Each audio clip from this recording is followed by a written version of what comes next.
Assalomu alaykum hörmətli ustozlar. Kitap anlaşını və kitap oquşni özünün gündəlik adətiga aylandırğan söyümlük dostlar.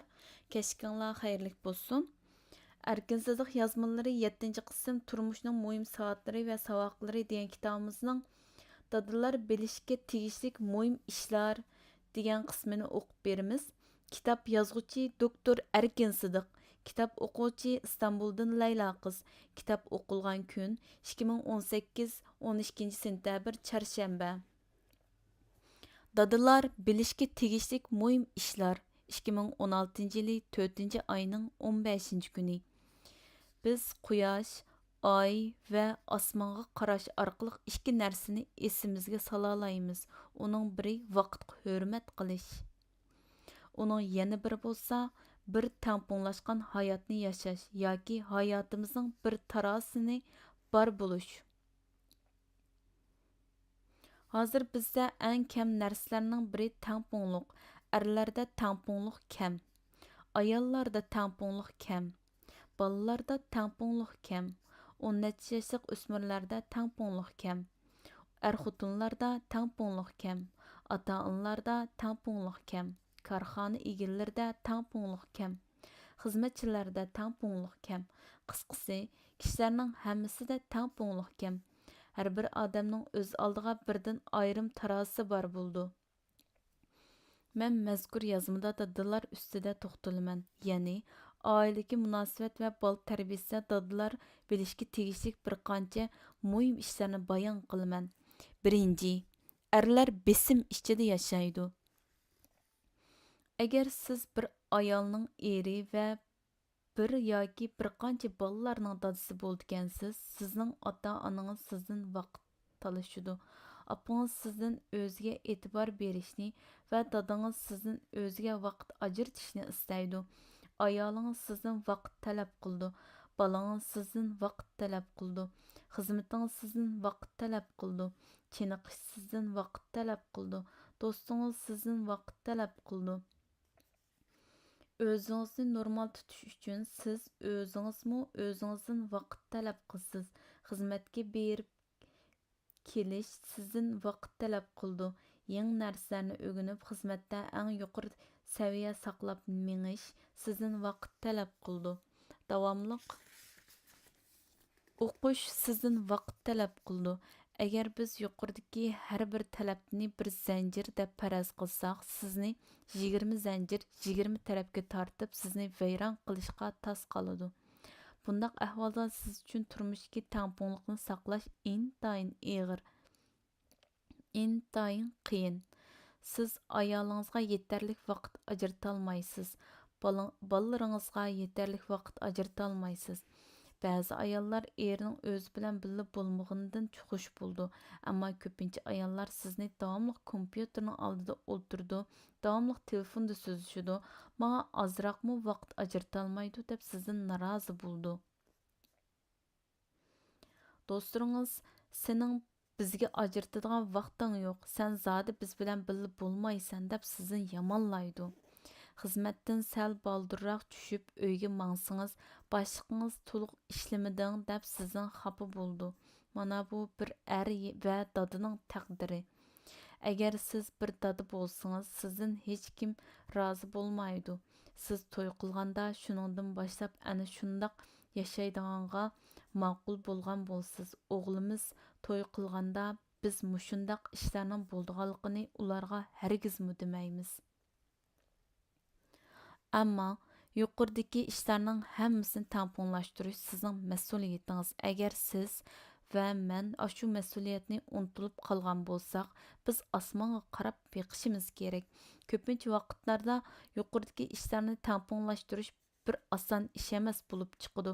Ba'zida siz ayolingiz bilan bo'lgan munosabatni nihoyat yaxshi elib mangsangiz, ammo ota-onangiz bilan bo'lgan munosabatingiz ancha yaxshi bo'lmaydi. Ba'zida siz bir nihoyat yaxshi xizmatga o'rinlisiz, ammo er-xotinlik munosabatingiz ancha yaxshi mangmaydi. Ba'zida sizning xizmatingiz va oilangiz yaxshi mangdi, ammo do'stlaringizga vaqt ajrata olmaysiz. Mushundaq tamponsizlik yuz berganda Ko'pincha kishilar o'zlari yaxshi qila oladigan ishlarni tanlab qilib, vaqtning ko'p qismini shu ishlarga ajratadi. Qolgan ishlarni bo'lsa, men uchun qo'laysiz ishlar deb bir chetga qayirib qo'ydi. Ba'zilarning oilaga munosabati normal bo'lmay qolganda sirtdagi biror faoliyatga nihoyat aktiv qatnashib, uyga ketgili unmaydi. U faoliyatni tashkillovchi "Endi ishlar tugadi, uyga qayting" desa, "Yo'q, men yana ozroq yordam qilay" deb uyga ketgili unmaydi. Ya'ni biror ishni bahona qilib ayolning qishiga ketishga unmaydi. Bundaq munosabatda ig'ir masala bor. İkinci, balaga vaqt ajratish. Biz qandaq qilganda ballarni yaxshi tarbiyalaymiz? Ballar uchun eng zarur bo'lgan narsa dadasining vaqti. Dadalar cho'qim bir qism vaqtini balları bilan birga o'tkazishi kerak. Hozir nurg'un dadalarning balları bilan bo'lgan munosabati bir xil nihoyat sun'iy holatga kirib qoldi. Ularning ballardan so'raydigan savollari faqatla "Topshiriqni ishladingmi? O'qishing qandaqroq ketyotidi? Kechki tomoqni yedingmi?" degandek savollar bilan cheklandi. Ba'zi otalar savolni so'rab, bolasi javobini to'liq deb berib bo'lguncha bo'ldi, chiqib uxla. Men televizorda biroz xabar ko'rib olay, deb bolasining gapini tugatib olishiga fursat bermaydi. Dada bola munosabati mana shundoq intayin tez holatda turyotidi. Balamizni yaxshi tarbiyalash uchun biz cho'qim ular bilan sport o'ynashimiz kerak. Ular bilan paranglashimiz kerak. Ularning nimaga qiziqadiganligini bilishimiz kerak. Agar ular kompyuter o'yini o'ynagan bo'lsa, bizmi ular bilan birga o'ynashimiz yoki bo'lsa kompyuter o'yiniga ulardan ustunroq bo'lishimiz kerak. Agar siz balangizning kompyuter o'yini o'ynashiga yo'l qo'ygan bo'lsangiz, sizmi eng yaxshisi uning bilan birga o'ynang. Qandaq ish bo'lishidan qat'iy nazar, ko'pincha vaqtlarda siz balangiz qilgan ishni uning bilan birga qiling.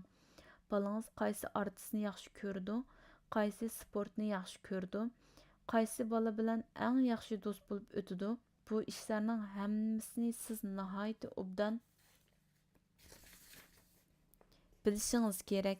Siz bir dada bo'lgandikin mushundaq ishlarni to'liq bilishingiz kerak.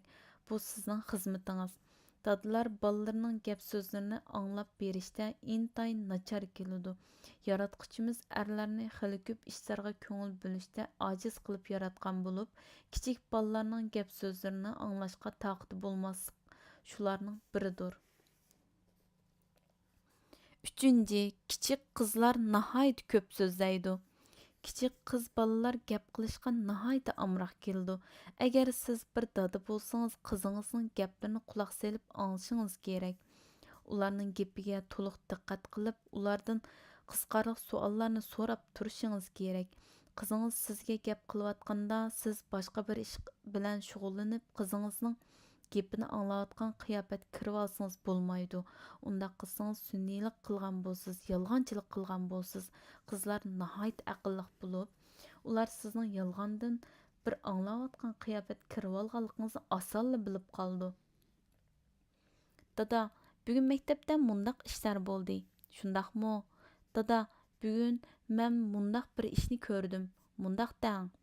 Dada, bugun men bir parcha rasm chizdim. Qalti sizibsiz. Dada, siz menga 30 so'm pul berishga va'da bergan. Shundaq.